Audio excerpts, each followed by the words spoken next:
नमस्कार दोस्तों, मैं हूं अमित और आप देख रहे हैं चर्चा ऑन टी, जहां हम बात करते हैं राजनीति पर बिना चीनी मिलाए, कड़वी लेकिन सच्ची। आज का विषय है बिहार विधानसभा चुनाव 2025। ये कोई आम चुनाव नहीं है, ये तय करेगा कि बिहार में अगले 5 साल कौन राज करेगा, कौन जनता की उम्मीदों पर खरा उतरेगा और कौन सिर्फ वादों में रह जाएगा। तो चलिए शुरू करते हैं एक एक पार्टी की रणनीति का बारीकी से विश्लेषण। सबसे पहले चुनावी पृष्ठभूमि। बिहार की राजनीति हमेशा से जातीय समीकरण, सामाजिक न्याय और विकास के मुद्दों के बीच झूलती रही है। पिछले 20 सालों में 3 चेहरे सबसे ज्यादा हावी रहे: नीतीश कुमार, लालू प्रसाद यादव और अब तेजस्वी और मोदी फैक्टर। 2020 में एनडीए ने 125 सीटें जीतकर बहुमत पाया। महागठबंधन यानी आरजेडी प्लस कांग्रेस को सिर्फ 110 सीटें मिलीं। अब 2025 में मुकाबला और भी तीखा हो चुका है, क्योंकि अब खेल में नए खिलाड़ी भी हैं। अब बात करते हैं एनडीए की रणनीति की 3 स्तंभ: Modi plus Nitish plus migrant voters. सबसे पहले बीजेपी का सबसे बड़ा जोर इस बार प्रवासी बिहारी वोटरों पर है।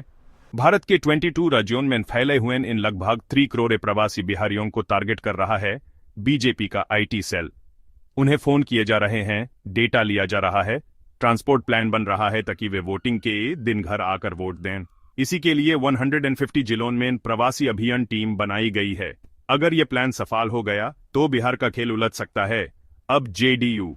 नीतीश कुमार जानते हैं कि इस बार उनकी छवि थोड़ी डगमगाई है, इसलिए उन्होंने उठाया है एटीआई पिछड़ा कार्ड।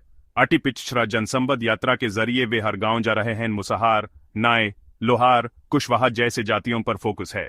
महिलाओं के लिए 35% नौकरी में आरक्षण, युवा आयोग, ये सब कुछ महिला और युवा वोटरों को जोड़ने की कोशिश है। पर क्या इसे उनका खोता जनाधार वापस आएगा? देखना होगा। अब बात एलजेपी यानी चिराग पासवान की। चिराग अपने आप को रामविलास पासवान की विरासत का असली वारिस मानते हैं। उनकी मांग है एनडीए से 40+ सीटें, नहीं मिली तो फ्रेंडली फाइट, मतलब एनडीए के अंदर ही टक्कर देंगे। उनका फोकस है युवा, शहरी और दलित vote bank. Bihar first, Bihari first अभी भी उनका मुखिया नारा है।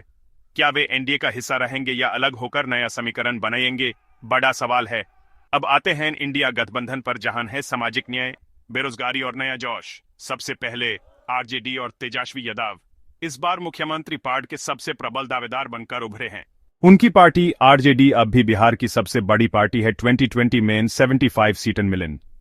उनकी रणनीति है सामाजिक न्याय, जातीय जंगना, बेरोजगारी पे हमला और बिहारी बनम बहारी का नैरेटिव। तेजस्वी ने खुद बोला, दिल्ली वाले लोग बिहार को कंट्रोल नहीं कर सकते, जो सीधा बीजेपी पर हमला था। वे युवाओं की पहली पसंद बनते जा रहे हैं, पर क्या वे अंत में जीतेंगे?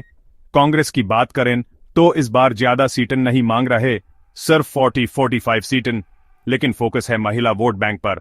मां बहन योजना लॉन्च की है, हर महिला को 2500 रुपये महीना, साथ ही जातीय जनगणना और ओबीसी आरक्षण पर भी जोर। कांग्रेस की रणनीति इस बार हाई वॉल्यूम नहीं, टारगेटेड माइक्रो स्ट्रेटेजी है। वाम दल और वीआईपी भले इनकी सीटें कम हो, पर इनका जमीन पर पकड़ बहुत मजबूत है, खासकर ग्रामीण इलाकों में इनके कार्यकर्ता बहुत सक्रिय हैं। अब बात करते हैं थर्ड फ्रंट की, प्रशांत किशोर की जान सुराज। प्रशांत किशोर, जिसे चाणक्य कहा जाता है, अब वे खुद मैदान में हैं। अपनी पार्टी जन सुराज के साथ 3500 किलोमीटर की पदयात्रा, हर गांव में 10 सदस्यों की जन सुराज क्लब और 10 साल की नीति से बिहार को बदलेंगे, यही उनका विजन है। लेकिन न जातीय आधार है, न वोटर बैंक। क्या वे सिर्फ इंटेलेक्चुअल अपील तक सीमित रहेंगे या जन जन तक पहुंचेंगे? अब ग्राउंड मूड की बात। अब तक के ग्राउंड रिपोर्ट्स और सोशल मीडिया ट्रेंड्स के हिसाब से युवा वर्ग तेजी से तेजस्वी की तरफ झुक रहा है। महिलाएं नीतीश की योजनाओं और कांग्रेस की घोषणाओं में उलझी हुई हैं। प्रवासी वोटर को लेकर अभी भी संदेह है, क्या वाकई आएंगे? बीजेपी का कोर वोट बैंक अब भी मजबूत है, पर थकान भी दिख रही है। चिराग और प्रशांत किशोर दोनों ही बालांसर या डिस्टर्बर की भूमिका में हो सकते हैं। अब सवाल, कौन किसके साथ? एनडीए को मिल सकती है इन 110-130 सीटें मुद्दा विकास, मोदी ब्रांड, महिला आरक्षण। इंडिया अलायंस 100-120 सीटें मुद्दा जातीय जंगाना, युवा रोजगार, बिहारी स्वाभिमान। बाकी अन्य या तीसरा फ्रंट 10-20 सीटें नया विकल्प, सट्टा विरोध। तो दोस्तों, अब फैसला आपके हाथ में है। क्या बिहार फिर से नीतीश के अनुभव को चुनेंगे, या तेजस्वी की नई सोच को मौका देंगे, या फिर कोई तीसरा विकल्प निकलेगा जैसे चिराग या प्रशांत? कमेंट में जरूर बताइए आप किसे वोट देंगे और क्यों। अगर आपको ये वीडियो पसंद आया हो तो लाइक करिए, शेयर करिए और चर्चा ऑन टी को सब्सक्राइब करिए। अगली बार फिर मिलेंगे एक नई राजनीतिक चाय के साथ। जय हिंद, जय बिहार।